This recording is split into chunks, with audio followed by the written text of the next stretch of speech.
मरकुस रचित सुसमाचार। आइए हम अपनी बाइबल में मरकुस रचित सुसमाचार को खोलें। जिस समय यीशु क्रूस पर चढ़ाया गया था, उस समय मरकुस एक युवा लड़का था। यह माना जाता है कि मरकुस द्वारा लिखा गया सुसमाचार वृतांत यीशु की उन गाथाओं पर आधारित था जिन्हें वह पतरस से सुना करता था। पतरस मरकुस को अपना पुत्र कहता था, अर्थात विश्वास में पुत्र। पतरस के सेवा काल में मरकुस अधिकांश समय उसके साथ हुआ करता था।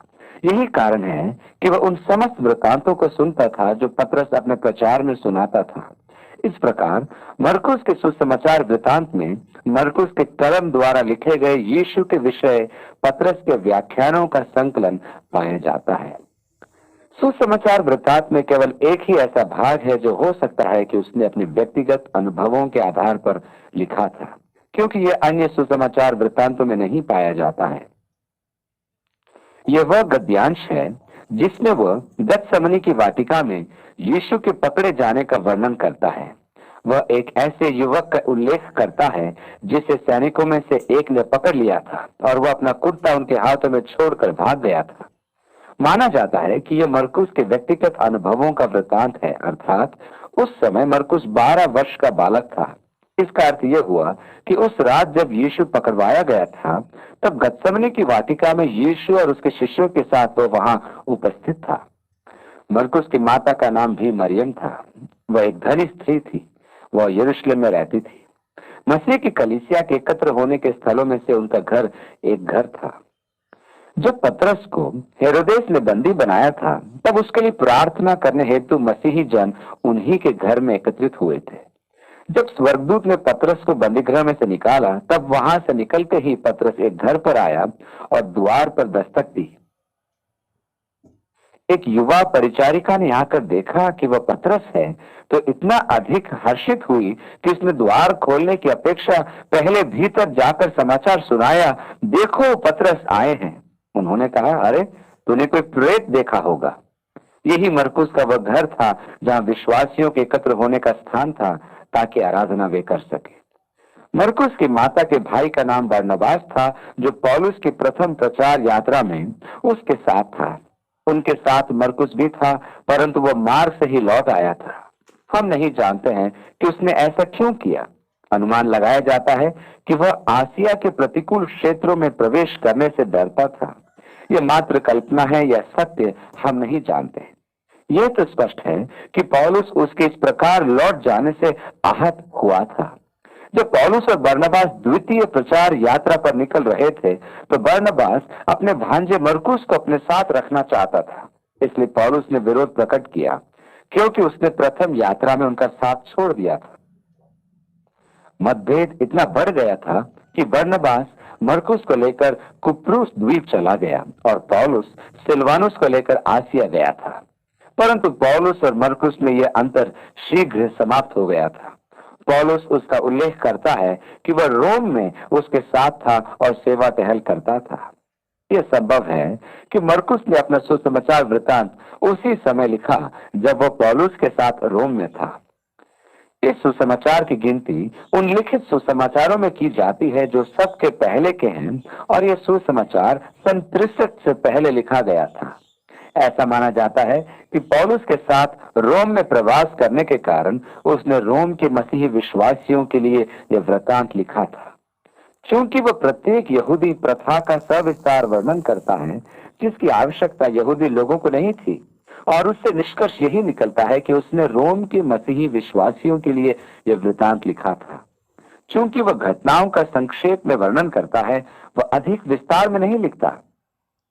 इससे वह अधिक से अधिक विषयों का वृतांत प्रस्तुत कर पाया है।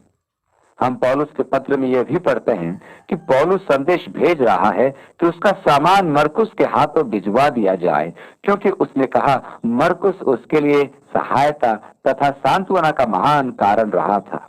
इस प्रकार हमारे पास मरकुस का सुसमाचार वृतांत है।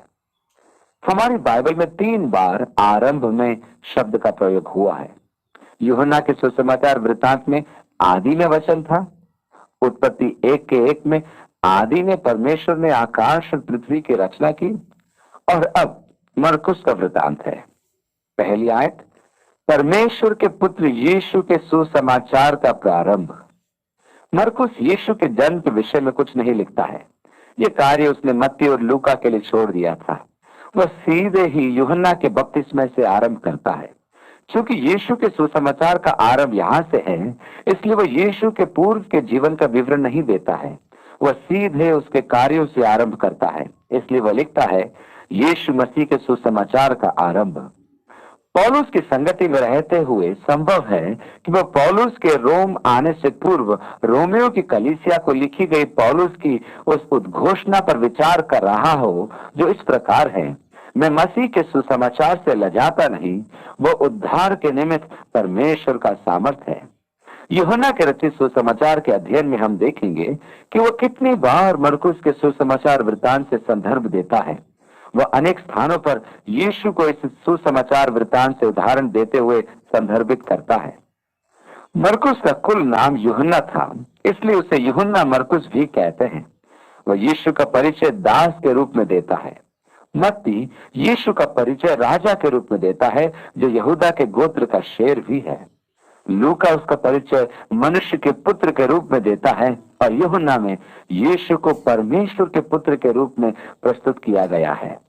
हम विभिन्न सुसमाचार वृत्तांतों में देखते हैं कि यीशु के जीवन की ये विभिन्न पक्ष एवं रूप हैं। दूसरी आयत में ऐसा लिखा है, जैसा यशाया भविष्यद्वक्ता की पुस्तक में लिखा है।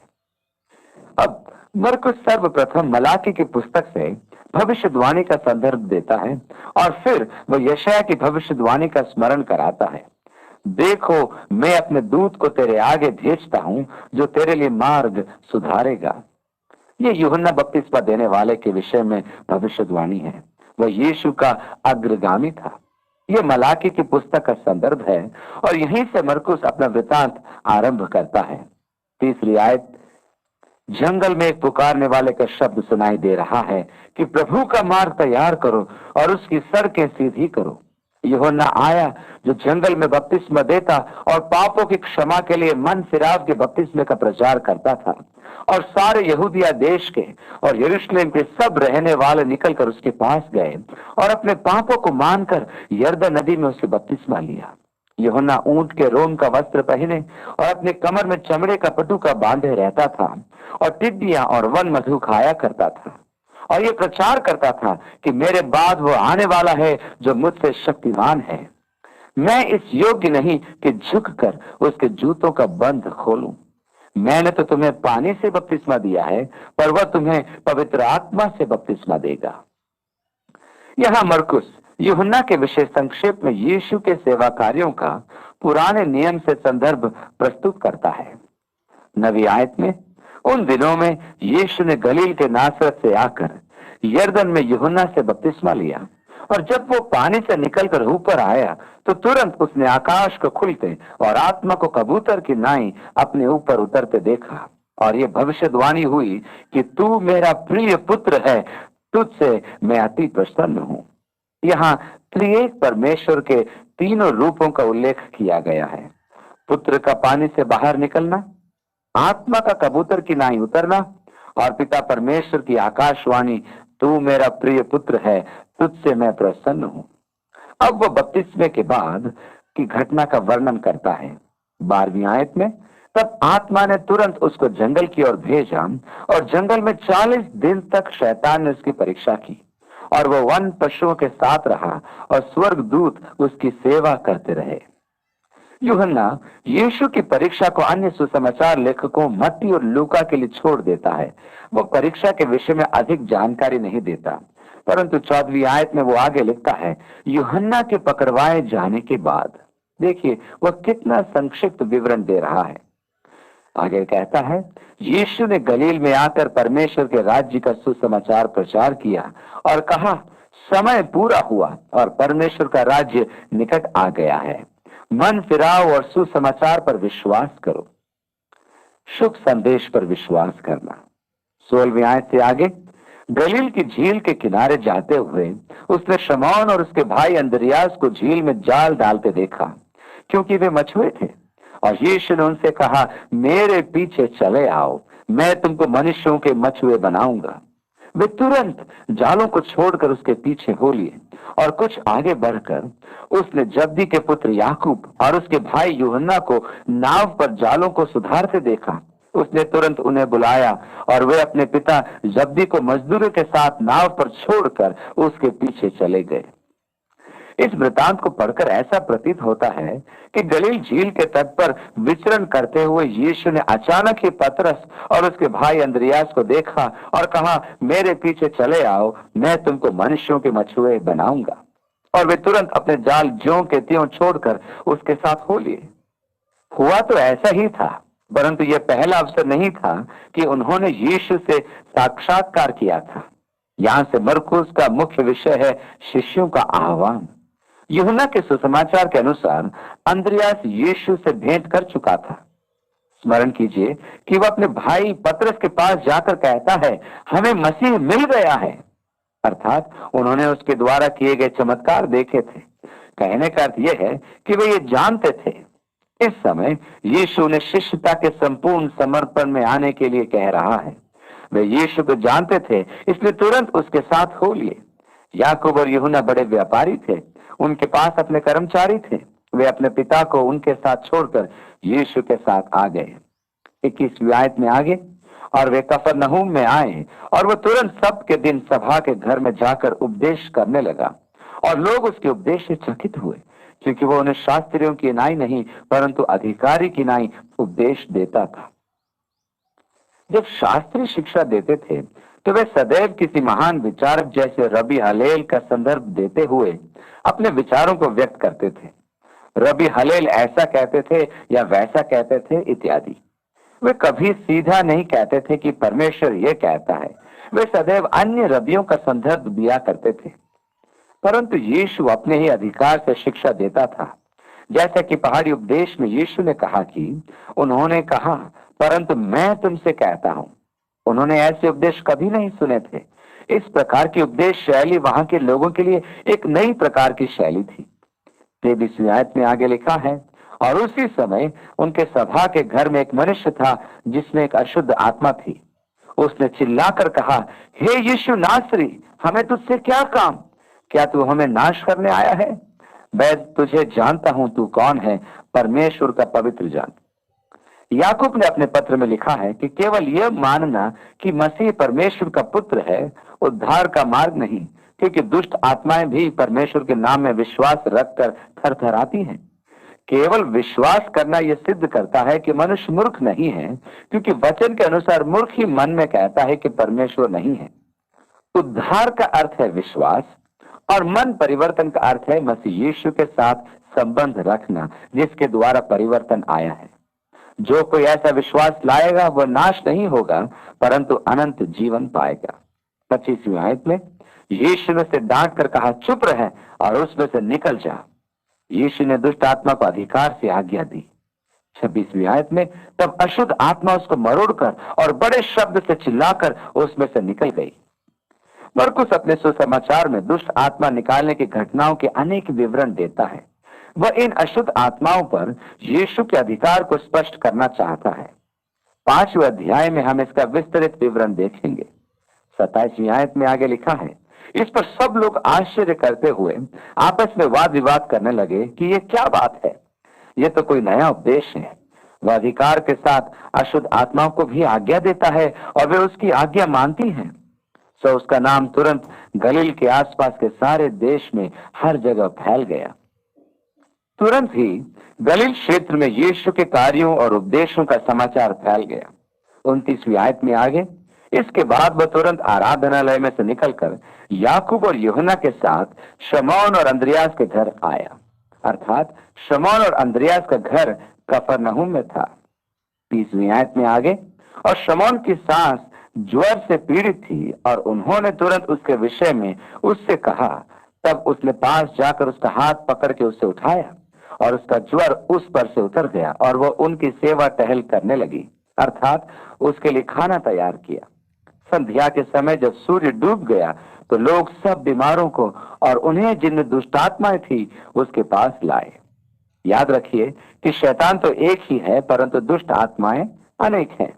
35वीं आयत में, और सारा नगर द्वार पर इकट्ठा हुआ और उसने बहुतों को जो नाना प्रकार की बीमारियों से दुखी थे चंगा किया, और बहुत सी दुष्ट आत्माओं को निकाला और दुष्ट आत्माओं को बोलने न दिया, क्योंकि वे उसे पहचानती थी।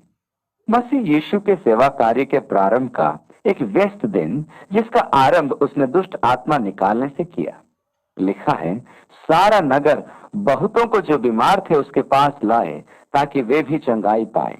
ऐसे अथक परिश्रम के पश्चात कोई भी मनुष्य चाहेगा कि वह दूसरे दिन विश्राम करे और सोता रहे, परंतु 35वीं आयत में लिखा है, भोर को दिन निकलने से बहुत पहले वह उठकर निकला और एक जंगली स्थान में गया और वहां प्रार्थना करने लगा।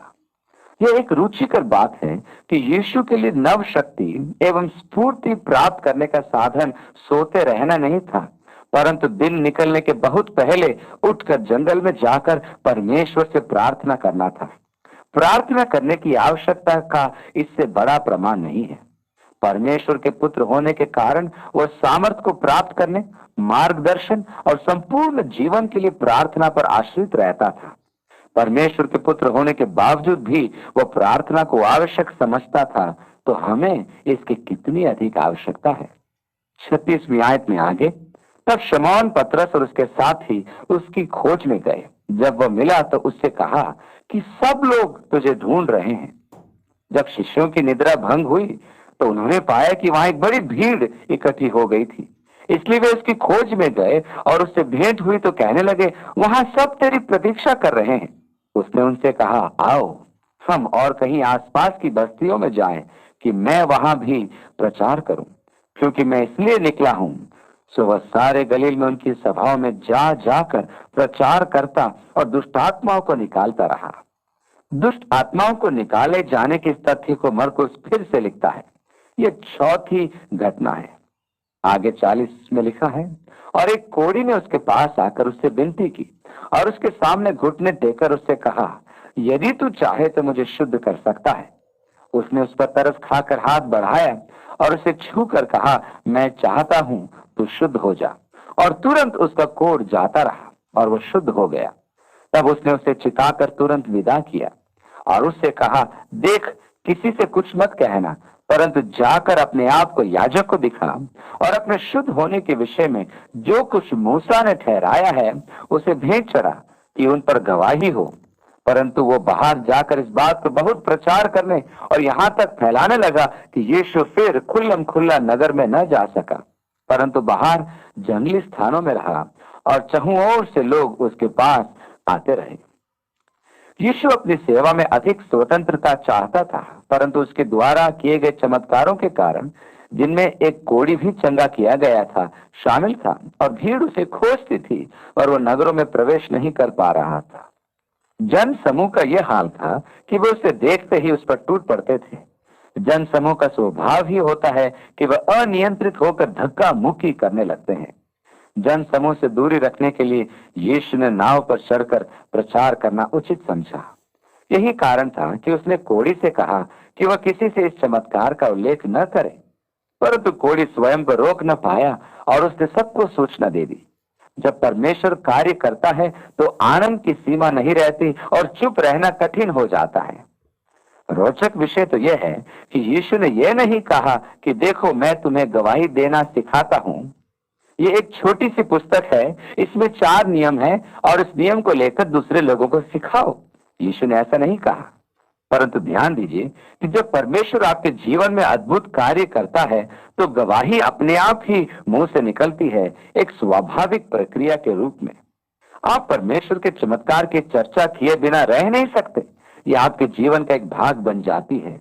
ये पूर्व नियोजित न होकर एक प्राकृतिक प्रक्रिया है। ऐसे व्यक्तियों को रोका नहीं जा सकता। उस कोढ़ी के विषय एक रोचक बात यह है कि सर्वप्रथम उसने कहा, यदि तू चाहे। क्या प्रभु हमें चंगा करना चाहता है? यीशु ने उस पर तरस खाकर उसे छुआ और कहा, मैं चाहता हूं कि तू शुद्ध हो जा। किसी कोढ़ी को छू लेना व्यवस्था विरोधी था, क्योंकि कोढ़ी के स्पर्श से मनुष्य कुछ समय तक अशुद्ध हो जाता था। यीशु ने व्यवस्था का उल्लंघन नहीं किया था, क्योंकि यीशु के स्पर्श करते ही वह शुद्ध हो गया था और उस समय वह कोढ़ी नहीं था। यीशु ने कहा, जाकर याजक को दिखा और अपने शुद्ध होने के विषय में जो कुछ मूसा ने ठहराया है उसे भेंट चढ़ा। छोटा सा तो संस्कार है, उसे पूरा कर। मुझे यह वाक्य बड़ा असंगत सा प्रतीत होता है कि जब परमेश्वर ने व्यवस्था में असाध्य रोग से ग्रस्त रोगी की चंगाई पर शोधन के नियम दिए, जिसकी वजह से वह रोगी समाज से बाहर कर दिया जाता है, परमेश्वर ने यह नियम भी दिए कि किस प्रकार वह फिर से समाज में लाया जाए। परंतु प्रश्न तो यह है कि असाध्य रोग का निवारण कैसे होता है। कोढ़ी के शोधन के लिए यह कार्य परमेश्वर ने व्यवस्था में रखा था कि जब तक वह जाकर याजक को दिखाए और उसकी जांच हो, तब तक उसे एक पृथक घर में रखा जाता था। 7 दिन पश्चात वो उसका पुनः परीक्षण करके देखता था कि रोग के नए लक्षण तो उभर कर नहीं आए हैं। यदि वह 7 दिन पश्चात शुद्ध पाया जाता था तो उसे 2 कपोत लाने होते थे। उनमें से एक को मारकर उसके रक्त को पात्र में लिया जाता था और दूसरे जीवित कपोत को रक्त रंजित कर उसका रक्त पानी में डुबाकर स्वतंत्र कर दिया जाता था। ज्यों ज्यों वह पंख मारता व उड़ता जाता, त्यों तो बलि के कपोत का रक्त उसके पंखों से गिरता जाता था। अब यह रोगी शुद्ध माना जाता था और पुनः समाज का एक अंग बन जाता था। कैसी विचित्र बात है कि परमेश्वर ने अपनी चंगाई के कार्य का प्रावधान मूसा के युग से कर दिया था। हम परमेश्वर को कार्य करने दें, उसे बांध कर न रखें। यदि वह चाहे तो हम निश्चय ही उसके कार्य करने के लिए स्थान बनाएं, क्योंकि उसने स्वयं व्यवस्था में अपने कार्य करने के लिए स्थान बनाया हुआ है। परमेश्वर ने लेवी व्यवस्था में जहां अपने भावी कार्य के लिए स्थान बनाया है, वो मुझे बहुत अच्छा लगता है, अर्थात अपनी चंगाई के लिए। यदि मैं चाहूं कि किसी कोढ़ी को भविष्य में चंगा करूं, तो मैं अभी से व्यवस्था में उसके शोधन की विधि को लिख देता हूं। धर्मशास्त्र में कोढ़ को पाप का प्रतीक माना जाता है। यह एक ऐसा भयानक और घृणित रोग है जो धीरे धीरे मनुष्य को गलाता जाता है। यह एक ऐसा रोग है जो संवेदना को समाप्त कर देता है। यह उंगलियों तथा पैरों से आरंभ होता है। संवेदनहीन हो जाने के कारण सोते समय जब चूहे पैरों को खाते हैं तो रोगी को आभास एवं कष्ट नहीं होता, क्योंकि उसकी तंत्रिकाएं रोग के कारण नष्ट हो चुकी होती हैं। इस प्रकार रोगी का शरीर विकृत हो जाता है। यदि वे गर्म वस्तु को पकड़ते हैं तो उनको गर्मी का आभास नहीं होता और जल जाने के कारण उनकी उंगलियां सड़ जाती हैं। आमतौर पर कहा जाता है कि रोग के कारण शरीर गलता जाता है, परंतु सत्य तो यह है कि संवेदनहीन होने के कारण उनका शरीर नष्ट होता जाता है। पाप का यही प्रभाव होता है, वो मनुष्य को चेतना शून्य बना देता है। उसकी संवेदना समाप्त हो जाती है और आप धीरे धीरे नाश होते जाते हैं। यह एक असाध्य अवस्था है जब तक कि परमेश्वर कार्य न करे। यीशु ने कहा, मैं चाहता हूं कि तू शुद्ध हो जा और जाकर अपने आप को याजक को दिखा। यीशु के नाम में आमीन।